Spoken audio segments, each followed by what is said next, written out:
Ce samedi 10 septembre, le prince Charles a été proclamé officiellement roi. Devenu le roi Charles III, il s'apprête à être scruté par le monde entier. Alors que la reine Elisabeth II, morte ce jeudi 8 septembre à l'âge de 96 ans, jouissait d'une forte cote de popularité, ce n'est malheureusement pas le cas de son aîné, qui démarre son règne avec ce léger handicap. Alors forcément, le père du prince William devenu le prince de Galles et d'Arry doit s'attendre à ne pas avoir le droit à l'erreur.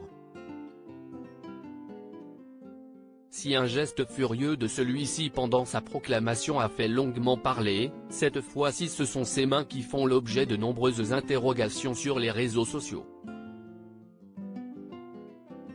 Placé sous le feu des projecteurs ce samedi, le roi a dévoilé certaines de ses caractéristiques physiques, dont une main avec des doigts anormalement enflés et rouges qui ont tout de suite retenu l'attention de nombreux internautes.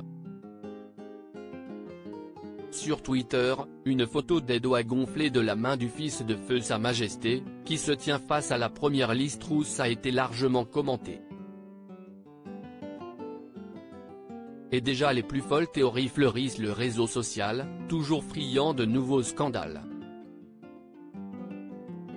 Néanmoins, de nombreuses conditions médicales peuvent cependant expliquer la main gonflée du roi Charles III. Quelles sont les explications possibles à ces doigts enflés? Pas assez de gens discutent de la taille comique des doigts du roi Charles, quel enfer, peut-on lire sur Twitter à ce sujet, quand les doigts du nouveau souverain de 73 ans ne sont pas tout simplement comparés à des saucisses.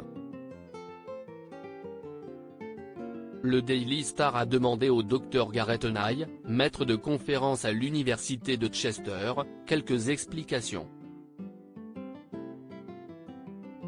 Parmi un certain nombre de conditions médicales courantes, une semble pour lui la plus probable, il s'agit là d'œdème. L'édème est un gonflement des tissus mous dû à une augmentation du liquide interstitiel. Il est généralisé ou localisé, s'accumulant dans les tissus corporels, souvent dans les mains, les jambes et les pieds. Il s'agit d'une affection courante qui affecte principalement les personnes de plus de 65 ans.